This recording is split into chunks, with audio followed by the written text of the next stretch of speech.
Okay, so I'm gonna do this video a little differently. I'm standing. I feel like it's a lot more casual than me sitting down and just being weird looking. In this video, I'll be going over how to get to Europe as cheaply as possible. It'll be a little different than the Argentina series because, I mean, you're not flying into directly one place. You're not flying straight to Buenos Aires. You have so many different options of places to fly to. But I'm going to go over all of those. What I'm also going to do is I'm going to go over, in separate videos, I'm going to go over the two resources that I use more in depth. So it's less confusing than going over everything at once. So here is the Google Flights video. Here's the ATI Matrix video. Alright, we're going to be using Google Flights. Now remember, search for airfare 10 to 3 weeks before your trip. The sweet spot is around 5 weeks though. I'm searching 6 weeks out just to show you. We input LEX to Europe for 2 weeks. I always add 1 day for flight time, so a 2-week trip is 15 days. Here are the results. As you can see, you can fly to a few places for under $700, Copenhagen and Madrid, several places for under $800, and so on. I'm going to select Copenhagen for $627. Oh, okay.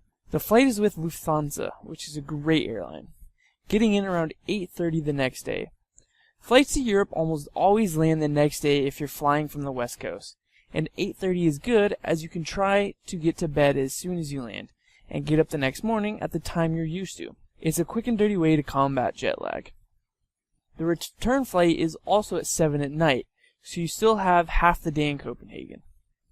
Now, you don't have to fly into Copenhagen and stay there. What I'm doing here is showing that all you need to do is get to Europe as cheaply as possible, and it opens up a slew of options for cheap locations.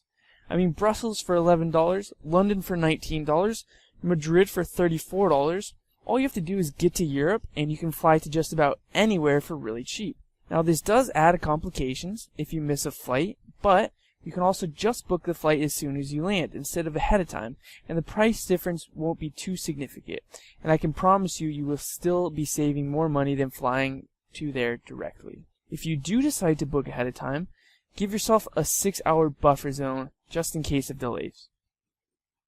Now, what I like to do is land in a city as cheaply as possible and then fly as far away as possible and work my way back. So what I'm going to do is fly from LAX to Copenhagen for $627 round trip, Copenhagen to Madrid one way for $34, and then Berlin to Copenhagen for $39, which is about $700 total, which is about $6 more than flying to Madrid directly. Now again guys, I'm sorry this is a lot of information, and if it is confusing at all, please comment below and I will try to help you as best as possible.